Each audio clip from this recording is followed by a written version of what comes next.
exclusively for schools, teachers, and sometimes parents and pupils in Malta. Just for those of you that haven't met me before, my name is Alastair Cameron, and I am your contact here at J2E. And we're joined here by Tanya as well. And as we go through today's webinar, I'm going to do it all live this week. We're not going to have any PowerPoints or slides or J2E5 presentations at all. We are simply just going to do a deep dive into J2Code in honor of EU Code Week. There's a ton of resources out there. EU Code Week is all about raising standards in digital literacy and also that whole thing about the fourth industrial revolution, which is making sure that children are being taught necessary skills for perhaps jobs that don't exist just yet. Coding is the way forward, certainly during times of crisis like this, with the pandemic getting people locked in. It's one occupation that will certainly be in hot requirements for the foreseeable future. The skills that are born by coding. Some of those skills include computational thinking skills, the ability to break down problems and challenges into component parts and to be able to solve those.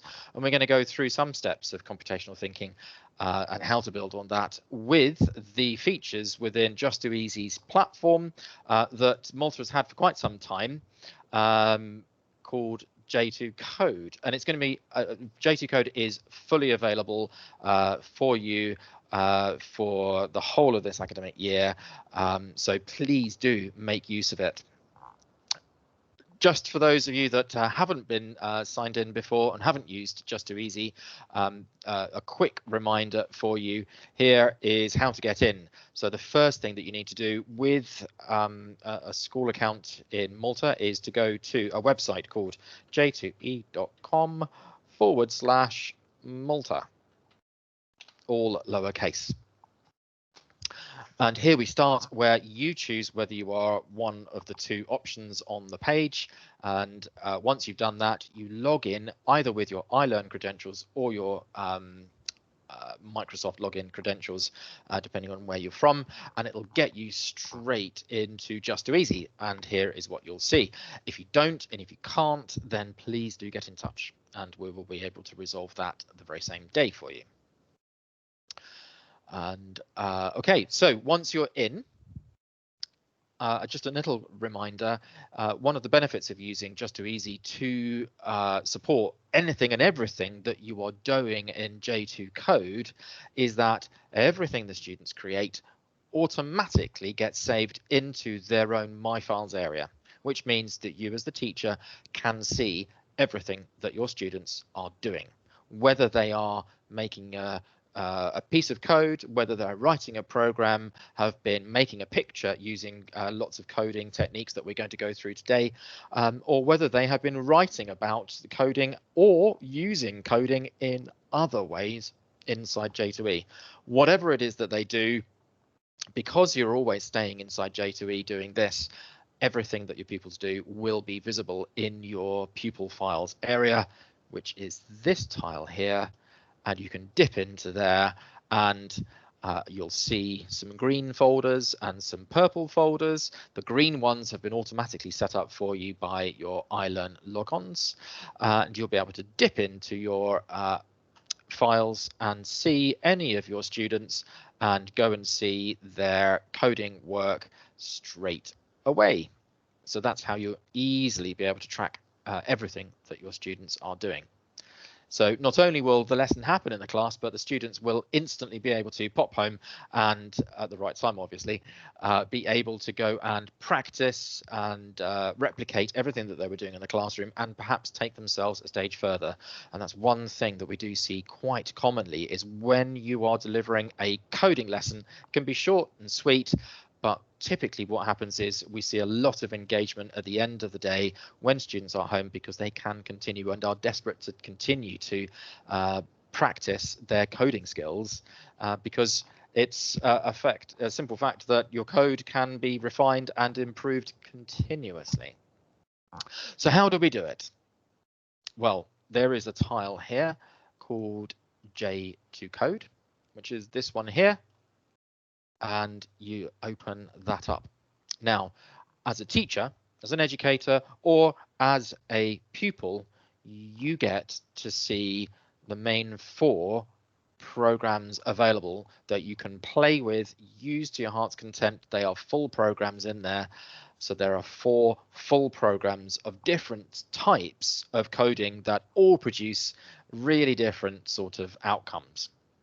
And I'm going to take you through all of these today, and I'm going to give you some examples of how you can use this, because if I was you, and thank you for answering those questions, because you've really helped me out there in just simply explaining whether you've used this before, whether you've taught coding, etc., is I know where to start now. And what we have here is not just these coding engines that you can get your students playing with and practicing using, but there are a wide range of lesson plans that go alongside this that will, I mean, if I was a teacher, I would be latching onto those resources very quickly, having a quick read through, and then being able to confidently deliver a lesson at any age range that I wanted to, that I needed to teach. And let's just have a quick overview of the different platforms. We'll look at them in turn from the younger years. Now, I know it says year 1 and year 2, but however, coding for year 1 and year 2, which is the Turtle program here, that could be used very, very well in grades 3 and 4, and in fact I've used that last term with grade 4 students myself, who found this really quite an interesting program to play with, because some of them hadn't ever had any coding experience before, and it was a great way to get started. So don't be afraid of taking something like the Turtle program to some of your older students, just to bed in some concepts just to get them used to and familiar with some concepts for coding. So here we go. Let's look at JIT Turtle. Now, those of you that are familiar with the JIT range of tools for younger learners, JIT always starts with a template. And in this one, I'm going to use the space template, and you'll see why in a minute. So the concept here is very similar for all of the Turtle games that you can play here and practice with. The concept is that you have a sprite. Here is your sprite. It starts on the moon in this case. There are a wide range of command options where you can control the sprite, and you can also play the program, which is the algorithm that builds up at the left-hand side of the pane there. And there are a variety of different flavors of doing this with all of the different templates that we provide, such as a car park, a desert, the story of the 3 little pigs, the story of Cinderella, and lots of other things as well. So here we go. We've got a town center, for example, as an example of how you can have a template in the background. Doesn't need to stop there. I'll show you in a minute how you can add more backgrounds and different ways that you can practice building an algorithm. So that is JIT 5. I'll come back to all of these in turn and give you a little bit of greater focus on them shortly.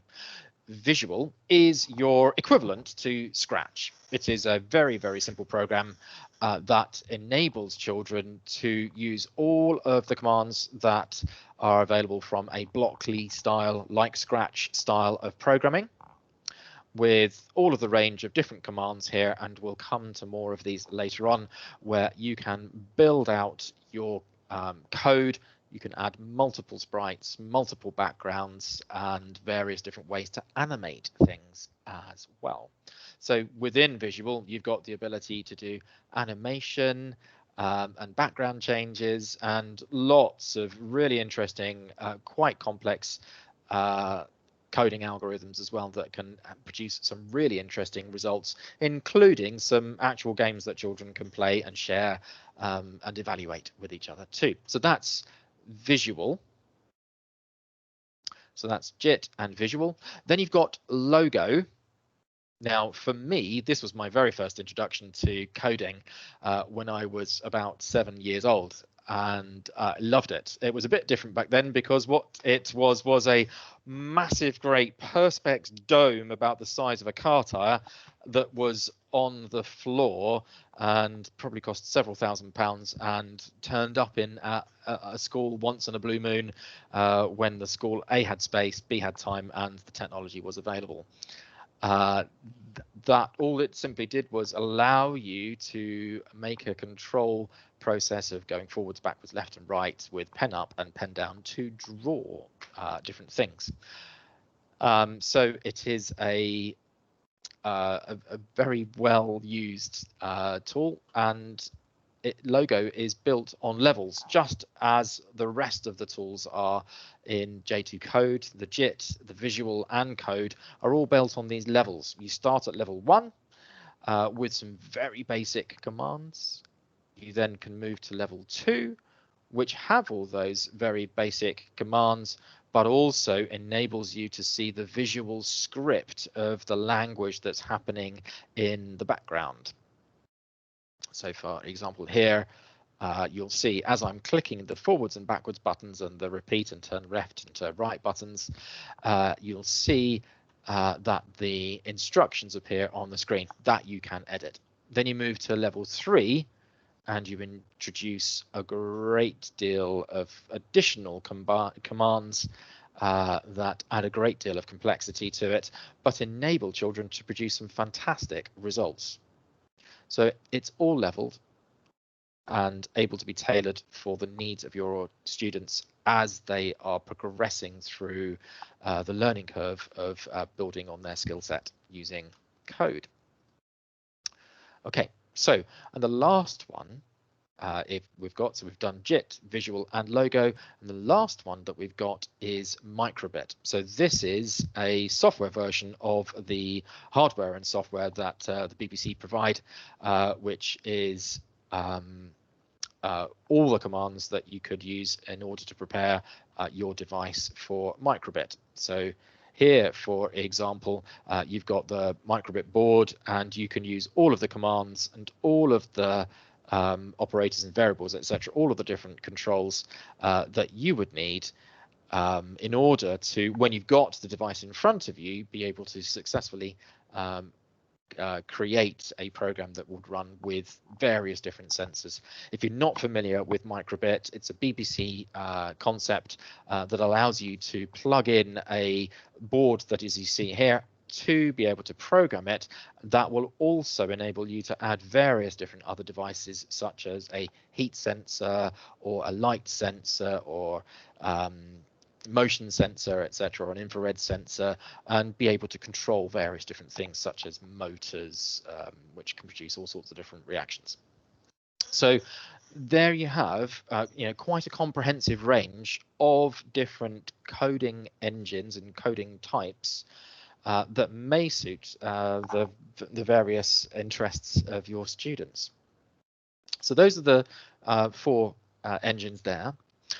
At the top of the page, students and teachers alike will see these lesson plans. Very useful for you to use as an educator, because what you can do is every single one of these areas, so this is year 1 and 2, year 3 and 4, and year 5 and 6. Let's start at year 1 and 2, but as I've said, they are equally usable further up the age ranges as well. Once I've clicked on year 1 and 2, so if I press it, it'll toggle between the lesson plans and the screen to go into actually using the tools. Once I'm there and I'm clicking on it, I'll see 3 things. I'll see an icon that opens out the actual program itself, a video to watch, which will probably be about 2 minutes, that will explain what the program does, how the program works, and how you can deliver it as a successful lesson that is interesting and engaging. And it'll also explain how you can deliver some form of assessment that goes along next to it too, to support your students. So if I click the video, up pops the video, and there I'll have, yep, I can hear it playing in the background, have the video being able to be watched. What you've also got in this lesson for every single one of the lesson activities is the lesson plan. Now follow these if you want to deliver a really simple, highly effective lesson. I've done this on numerous occasions in brand new settings with students that have never used Just2Easy before, and I am self-confessed, very limited coder. I couldn't code my way out of a paper bag, I don't think. But it does mean that following a lesson plan like this gives out everything that you will need as a teacher to be able to introduce the basic concepts of the lesson and deliver an interesting lesson that will allow you to answer questions that your children have, stretch children in various different ways that will allow them to develop their own skills in their own time, as well as an opportunity to assess and do some follow-up work with them too. Every one of these lesson plans is provided with three things, which is a template, an example, and the video that goes with it. So the template is where it's the starting point for the children to get going. So that template is what your students will click on to have the lesson started once we've gone through the discussion activities about it. The example is always, I think the best way to equate this is you wouldn't write a book without reading a novel. I may have got that the wrong way around, but in essence, what I'm saying is if you want to know how to code, it's always good to look at an example. It's a bit like music, isn't it? Everything's plagiarized to a certain extent, even back into classical music. It is. But why reinvent the wheel when there are fantastic opportunities to play with the code that other people have made, because the concepts are still the concepts that need to be learnt, need to be taught and understood. So here I've got an example of this lesson, which I can pop into as well. And what this example, if I just press play here, what it's doing is two things. The sprite is moving across the screen because the challenge was to get the spaceship to all of the planets.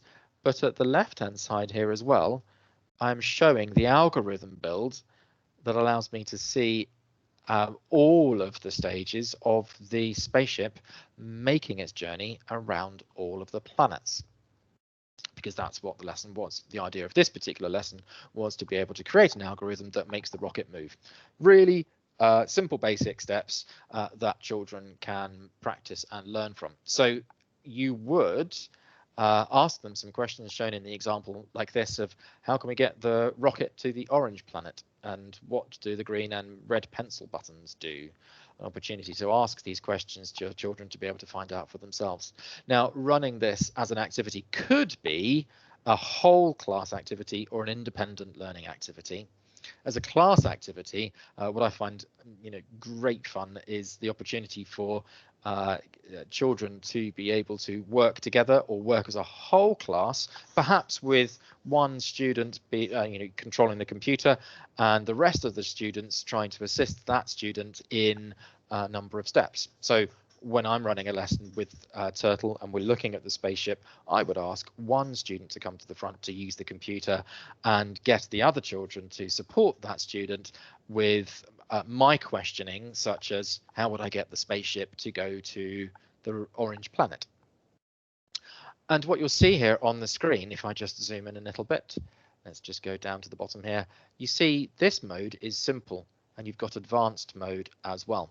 So a great way to get started to working with different levels of coding ability is to go through the process of getting a student to navigate the spaceship in a number of moves to the orange planet, for example. I mean, you could make this up to whatever task you want it to be. And what you'll see happening is when the algorithm, which is this set of instructions on the left-hand side here, when we're clicking, it's instantly moving the rocket, and it's also immediately adding the algorithm, which the students can then learn what the algorithm is, what an algorithm is, and actually see it happening on the screen. The next stage to this, we could perhaps return home, start the whole thing again. We can always clear, which is the erase button at the bottom here, and we can always play it again just to see that everything's working correctly. But if we go home, And if we have perhaps made some mistakes, we can always debug the code, introducing new terminology to your students, whereby we can either remove parts of the instruction because they will make mistakes, or put instructions in a different order. So maybe put the term right at the end, and then see what happens to our instructions. We didn't quite get there, so we can keep trying. Now, let me just erase all of that, and I'll show you what the advanced level does. Because if the instructions are the same thing of navigate to the orange planet, if I click now, I'm going to click forwards as I did before, nothing happens. Not a dicky bird.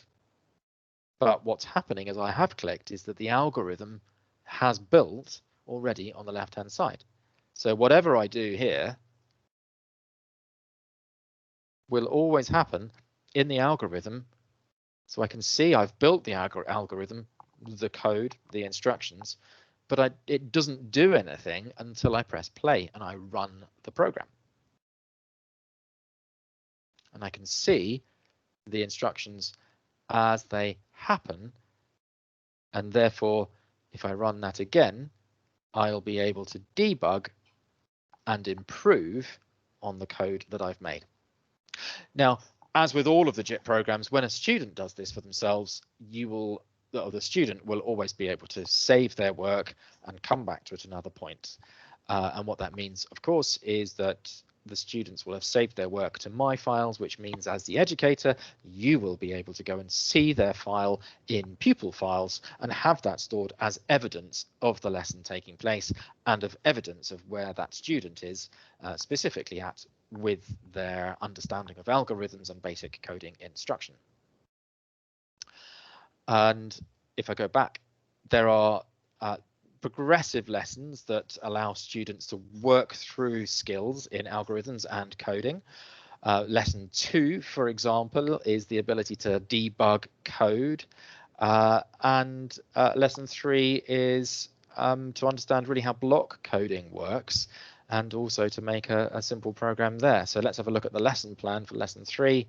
And let's just have a look at the next one, which is here. And we're going to move now into visual. So perhaps I should have looked at the example here. So this is popped now from JIT to the next level of learning, which is in visual. And what you're seeing on the screen is just as you would see in Scratch, the commands that you can see here, which is about positioning. So here we've got the ability to play. And now we're transitioning from Turtle to a block coding program that enables you to do exactly the same thing that you were doing in JIT Turtle by, for example, producing a direction of travel for the spaceship, which produces shapes. But instead of doing it in the JIT Turtle game, it's doing it in the instructions from Visual, the block coding program. And as you notice, if I press play again, it actually highlights the steps that it's going to. So we've introduced some of these concepts here of pen up, pen down, moving in a particular direction, forwards or backwards, and also moving by a specific amount, making some turns by a specific amount, and then moving again and repeating that process. Now that's a very, very simple set of instructions there, and everything has been laid out for you to complete that activity. Firstly, within the lesson plan. I'm on the wrong one, sorry. Let's go back into the lesson plan. Let's go back down here. Okay, so here is your lesson plan to recap the work that we've done previously and then introduce the motion blocks which I just showed you here, which are the different motion blocks: moving, turning, set the direction, point towards something particular, move, or go to a grid position, or go to a mouse pointer. So all of this has been set out for you, firstly with the sprite, which is the rocket. So the sprite is there, which is the rocket. And also what's been laid out for you in this lesson is the background. Artwork that's all been provided, ready to make it a fun activity that's visually stimulating. So let's just go back and have a look at the code itself. And that's the example. Now, what of course you could do, apart from following the lesson through itself, which then sets up the task of experimenting with the rocket to make sure you understand how it moves. Can you make it go square? And then the next task would be to perhaps move the rocket to the moon and back to its starting position, experimenting to do this in different ways. Lots of inventive ways that children can do this. And then it explains for the lesson to stop what the children have been doing and then create a new background and a new rocket sprite and how to change them and change the sizes. So we're now introducing some more complex commands for what we can do with the constructs of the coding program. So here, for example, we've got the space theme in the background here. But we could equally add a new picture. Now, oops. And what I did there was I clicked on the background itself. So I've clicked on, if you see at the top here, you've got two objects. You've got the background, which is called space in this example, and you've got the sprite, which is the rocket. So if I go to the background first and I just click on the background itself, there you may be able to do some coding with the background. But if I just click on the background, I could do one of two things. I could change the background by adding a new background, and it's got all sorts of different ones there that I could use. And I mean, I could put any other backgrounds in that I wanted to add in here. So here is my alternative background, which I've added in there. But you could also do something with your own pictures as well. Now, if you've been on any of my webinars, you'll recognize that these are some of the pictures that I've used before. And I mean, here is an owl that I took from the previous webinar that I did. And I could simply just put the owl in the background and have that as the background image for us to be coding with. Now, here is where it does get very interesting for your students, because you could take the coding activity and turn it into a geography activity, or you could turn it into a history activity. And I noticed that there was one that was done by a school just last month, which I'll show you now as an example of that, because having just shown you how you can change the background to your coding that you're doing with the block coding. Let me go to the Twitter site, and I did a Twitter search for J2Code. And if you bear with me a second whilst we do this.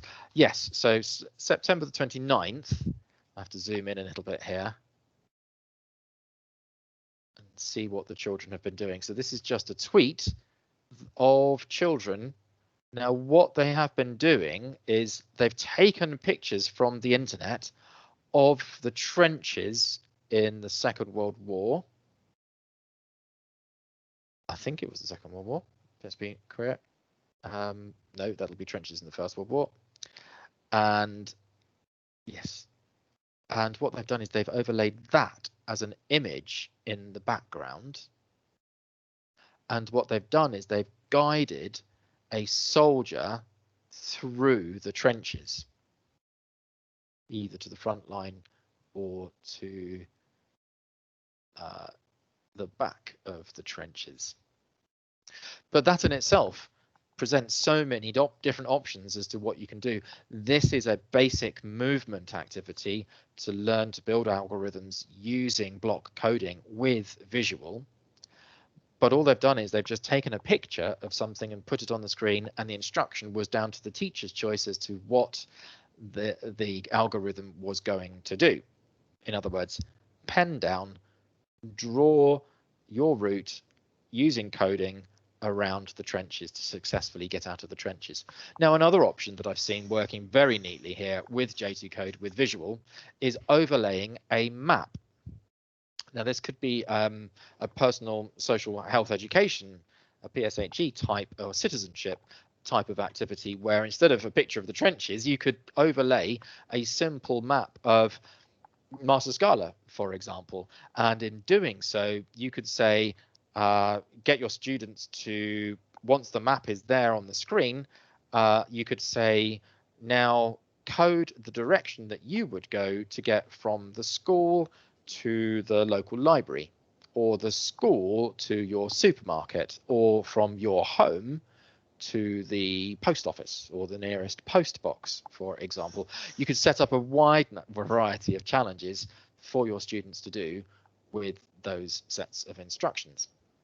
Now, one of the things that I think you will probably be all feeling in the background is, hang on a second, visual looks really complicated. How on earth am I supposed to use visual?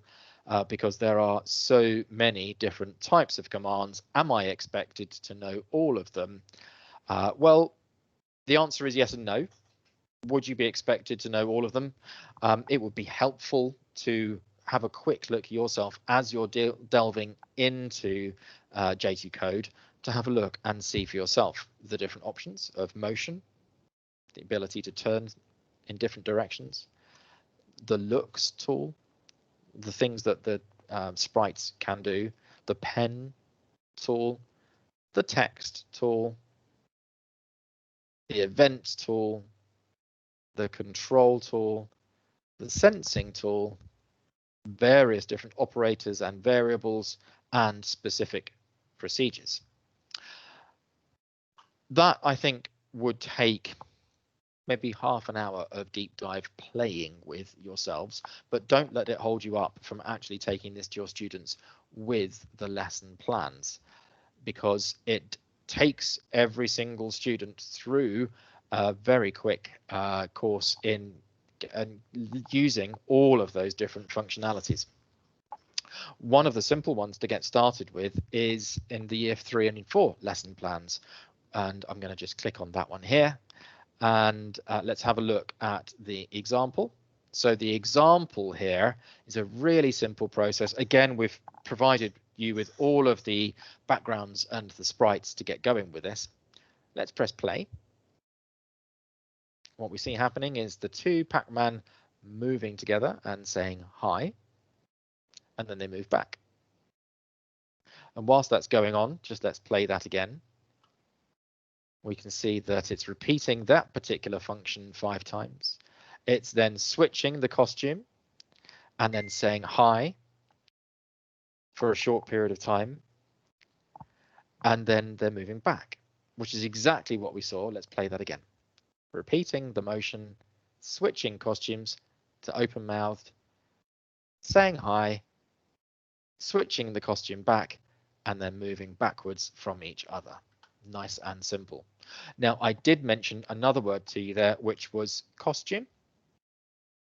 So a costume is a way of animating. So the costume, which is the looks command, the looks command is there at the bottom. It's switch costumes.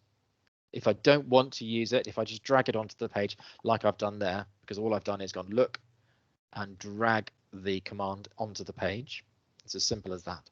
If I don't want it and I don't want to use it, I can just drag it to the bin and off it goes. The costumes are already provided. And if I click on the sprite, here are the two costumes, costume 1, costume 2, costume 1, costume 2. Pac-Man bytes. And it will switch between of those as it shows in the code. Let's press play again so that you can all see that happening. Repeating the motion, moving forwards, changing the costume to open-mouthed, and then switching the costume back, and then moving backwards. Really simple. Now, that is the process for the Pac-Man 1, which is that one, but there is also a command process, an algorithm for Pac-Man 2, which is exactly the same thing itself. So having seen the example, students can then go to the template and then they can build this instruction themselves. So for example, for Pac-Man 1, they might want to drag the motion of moving forwards by 100 and press play and see what happens. And they might be able to change the parameters by moving forwards. Let's just press stop and do it again. Didn't move me very far.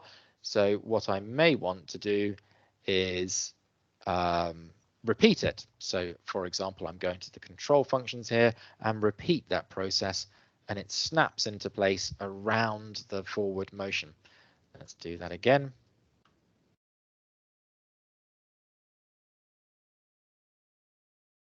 We might have gone too far. So we can then play with all of the parameters until we feel that we're getting it right. And it doesn't have to be exactly as it was in the example, but there you are. So that is how you can effectively run this as a lesson with all of the instructions pre-made, with the lesson plans available to you to learn how to do this activity. And there's a few more in there. You've got lesson 1, which is how to create a simple animation. Lesson 2 is then taking you a stage further and introducing you to new commands. And that command is called an if command. So if we look at that, and we have, I've opened the template. What I want to do is not Pac-Man. Let's leave that one there for a minute. Sorry, I've just opened a few many things. Let's leave that. Let's leave that one, and we'll go back in. Let's go back into lesson 2 here, and we'll have a look at the example. So here, an example is, and you can see on the screen, you've got the bat and a spider. So there's the bat, there's the spider, there's the bat, there's the spider, there's the cave in the background. But we look at the bat, and before we start playing with anything, we can see that the instructions are to repeat moving forward and switching costumes 25 times. With the spider, it's introduced a new command. So the repeat function is moving forward, and it's moving slower because it's a lower number that it's moving by, because the bat moves at 40, jumps at 40, and the spider jumps up to 15 per interval. The new command is if. And what's happening is if the spider is touching the bat, then this will happen. And it's showing that it is speaking for a short period of time, and then it's hiding. So in other words, what's happening here is the bat is chasing the spider and will eat the spider, at which point the spider goes, ah! Let's play and see what happens. There we go. Bat eats the spider and it disappears. Bat eats the spider and it disappears. And you see the toggles of all of these things moving in sequence. if I click on this if command, because this is one of the orange control commands, which is this one here, if I put the if control on the page, you'll also see that there is an additional functionality choice here when you click on the little star button. The star button allows you to add else if and also just else. But if we just leave it as if, we could, perhaps add if else, or change the control to if else. But if we want to, in this case, just leave it as if, we just leave it as if. And we just close the asterisk down. So we've got various different choices of how we can use the if command, because if the spider is touched by the bat at any point, then it will instruct the next activity to do whatever it is that I've commanded it to do.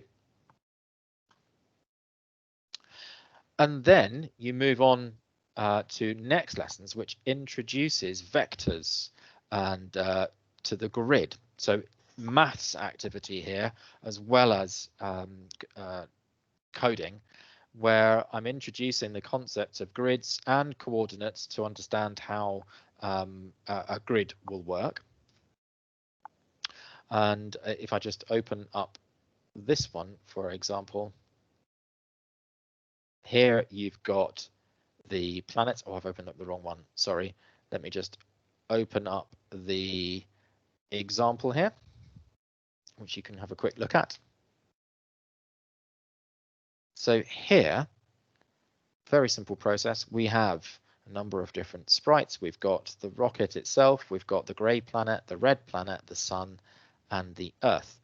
And this lesson actually teaches children about grid positions. So for example, if I pick up the rocket and move it anywhere, so if I move it to the middle of the page, you'll see that at the top of my screen here, let me just zoom in, it's showing X position and Y position and direction. It's all 0 because it's in the middle of the page. But as I move the rocket, you'll see that if I move it upwards, it goes up in the Y direction in positive numbers. But if I take it back to 0 and I move it in the opposite direction beneath the x-axis, it will move into the y position negatively, showing that I'm at a negative position on the grid. So this lets children understand positioning on a graph, on a chart, and simply also x position in negative, x position in positive. So vectors and charting are very simply done there. And what it also introduces is new coding ideas of where things are positioned on the screen. So for example, if I drag the rocket to the sun, if I get anywhere near the sun, it will say it's very hot here. And also it'll show that the coordinates for the moon are -200, -100. And it'll show the coordinates for the Earth. And it'll put the Earth at the center. And it will also put the red planet at all of the points on the chart on the chart as you see there. So that introduces location and position, and how to do that with a number of different sprites, which the children can then see and play with for themselves. Now that also then takes us into the third area of J2Code, which is logo. And now this is absolutely beautiful. Just adore logo. As I've shown you just a minute ago, if we just click into logo, it's all leveled. And you've got, it always starts at level 1 and works its way through to level 3, where you see all of the extended commands there. Now with Logo, this is actually really good fun. If we want to, we can choose a pen color and then we can start to draw shapes, and you can see that the algorithm is at the bottom of the page there, and you see the latest command that's been done, and you can carry on then changing the colors as you go. Not quite so obvious, that color, but let's build it in. So there we are, we're putting together the basic elements of our boxes. I might get confused in a minute. There we go. So I've put together green, yellow, and red set of boxes. When we move into level 2, what I'm seeing here is all of the commands that we've put in listed here, where we can alter any of the instructions and then press play again and continue where we left off. And you'll see that it again follows the entire process. So we're then building in this process of understanding how the algorithm then presents itself pictorially. Now, there are some lovely examples of logo being used, incorporating all of the commands here, which include the repeat function, because as anybody that will remember the spirograph thing that used to be able to put the pen in and be able to make it go around the series of cogs, it can produce some wonderful artistic results as well using the repeat function in Logo. For example, things like this. Just as an example, you can see it building here on the screen, and it's using the repeat function and changing the process as we go to build parts of a flower. Now we can see this, we can speed it up, we can change the colors as we go if we want. There we go, we can see it building through. Now, one of the things, let me just fast forward this a little bit more. There we go. Fast forward the program and it's complete. It's cycle for the 6 steps that it was going to take. What you can do here is then utilize the code that you've made in a variety of different ways. Because what you can do is you can press Control and right click. So I've just pressed my Control and the right click button, and I can copy this image. Because what I might want to do is go back into J2E5 and paste my, oops.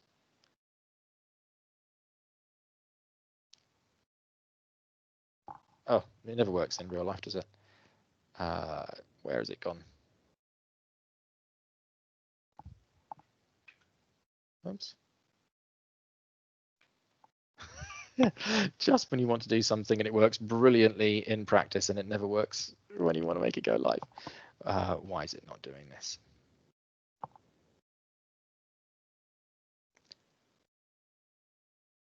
Copy that image. Go to J2E5. And it's not letting me. Why don't you save it? You had save images as, and it's better practice. We don't advocate copy and paste. Because file size would get bigger. Save images and then you import it. Oh, this worked beautifully earlier on, and it's a shame to have to do it this way. Now I'm on a Mac, so I can actually do, you know, I could save the image as and download that image, and then go into J2E5 and let's just show that image when it's loaded up. So here I'm going to drag that image into J2E5, and there's my image. Thank you, Tanya. That's taught me a lesson that has never trust your own instincts, and if that wasn't a process that you would advocate, then always do it that way. But here, so we've got our image that we've made in code, and we could put it on our page. We could even have that in the background there on a document that I want to write, and we could have that as a background or an image that would be going in the background. Let's just move that one over there. So we could use that as maybe a border to go around some work that we're doing to writing up our experiences of coding. And you can do that with any of the tools that we've been talking about today to save a picture of that and then to be able to share it. Now, that's one of the fun things about doing it in J2E, is because when you're looking at the pupil files, or sorry, let me start again. When you're creating these pieces of code in J2Code as a student, one of the things that you may have noticed is that wherever you've gone and done something, you've still got the save and the publish button. So that will enable children to press publish, and that means that you, as their educator and you as the class teacher, have the moderate tool to choose your classes, go and have a look at your students in your class, and then to be able to review their work and then press publish on it so it appears on the class blog. And I haven't looked at it for a few days now, but if I have a look at the blogs that's happening from around the world at the moment, I wonder whether there's any happening at the moment in Malta. Yes, there are. Should we have a quick dive in, see what's been happening in Malta? Let's have a look. I haven't looked at this today, so I don't know what's there. 14th of October, there we go. So this is not coding, but this is students doing some English work here. And Tanaya has just written about alpacas. And there's some additional work here. But this, if it was coding, for example, this has been a piece of work created in J2E5, as I've just shown you. But if it was a piece of coding that the student had pressed publish on, what would show here is the actual code, and you would be able to press play and play that piece of code. So a great way for children to not only have a lesson with you using the simple lesson plans that will get them started, and I assure you it'll fire them off in all sorts of different directions, but it will also enable your students to play this and look at their classmates' work on this blog, play their classmates' pieces of code, and perhaps start to support each other in developing that, or giving them some other ideas as to how they could do it better, or how to support them in improving their own code themselves, or debugging their code, which is an important part of the learning process. But well done to Bakikara, and apologies about my pronunciation. So there you have the basics of J2Code. I've gone through JIT, I've gone through Visual, I've gone through Logo. Microbit is there too. We don't have lesson plans built in because they are all available from the BBC themselves. But the way that this works, it does give students an opportunity to get their hands on the actual practice of using the block coding that goes with Microbit, so that they can be that little bit further ahead when they get in the classroom, if they're lucky enough in the school to have microbits to hand that they can start to physically program with in the classroom. So that wraps me up for my quick seminar on using J2Code. And it's been a bit longer than normal because there's such a lot to it, and I do hope you get an opportunity to explore it. But what I would like to now do is check with you, Tanya, if you've got any questions, if anybody's got any questions here, or as they've been watching me go through the different coding tools, if they've got any thoughts or ideas or suggestions that they'd like to share. If you have any thoughts or questions, pop them in the chat. Keith just asked, I would like to confirm, students have access to the lesson plans, don't they? I tried to log in with the Yes. dummy account. All students have access. Great, so they answered it. No questions yet. Yes, your students, as well as you, the educators, all have access to the lesson plans, so they will be able to independently follow those lessons too.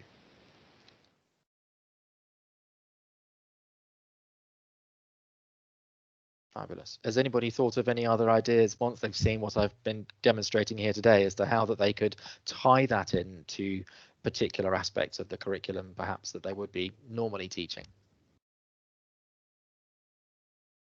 For example, as I showed you on Twitter, the history lesson with the idea of getting your students to plot a course of your soldier crawling through the trenches.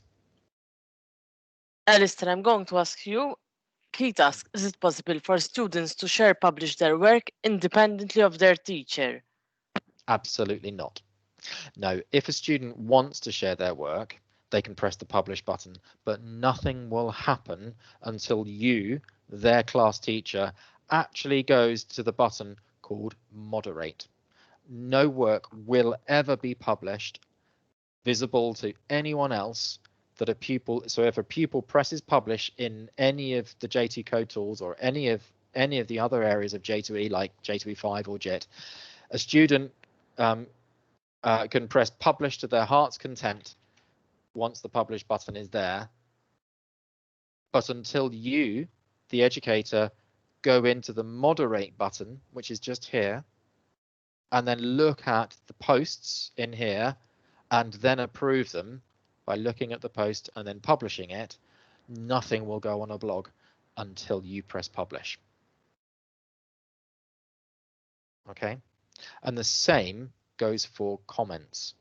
Nothing that is written as a comment by any pupil or by anybody that's outside of your academic institution, nothing will get posted until you look at the comments and you see here the comments and you can approve them or bin them.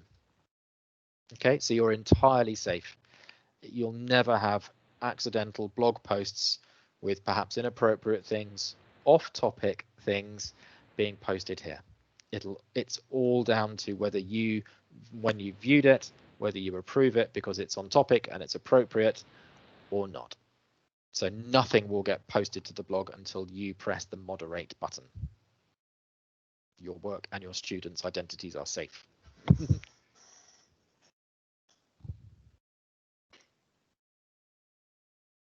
Okay. What I would really like you all to do is to take a look, and it shouldn't take long. If you spare maybe 10 minutes looking at one of the examples of the lesson plans in J2Code, and this week during EU Code Week, think about how you would use your devices with the students to have a go at one of these activities. And not only to be able to complete one of those basic activities, but because your students are so fortunate to have the devices available to them, to be able to then share what they've been doing by pressing the publish button shouldn't take you very long at all.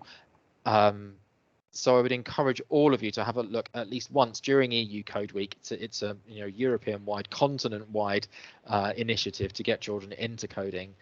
It has research has proven that it increases computational thinking skills, and they are applicable skills that they will develop using things like J2Code in other subject areas and in all walks of life as well. The ability to break things down into different problems and to be able to solve those and move forward with their learning. If you would like any further support within J2Code, you've got a wide variety of other options to choose from. You could import anything that you've made in Scratch into here as well, so that you've got quick access to those resources that you've made in Scratch if you've been using Scratch already. There's a whole bunch of getting started videos and some additional resources such as excellent resources from Code Club, Barefoot Computing, Codeit and code.org as well. So I think that's enough from me. If you've got any questions, please do speak to Tanya. Don't be afraid to raise your voice. Tanya is just a text message away from me, and I'll be able to help and support directly too. And I really look forward to seeing what you've all been creating. Okay, so that wraps it up from me. Tanya, you could stop recording now. So this recording is going to be then available for everybody who may not have been able to get here. And I'd just like to say thank you very much for everybody for attending.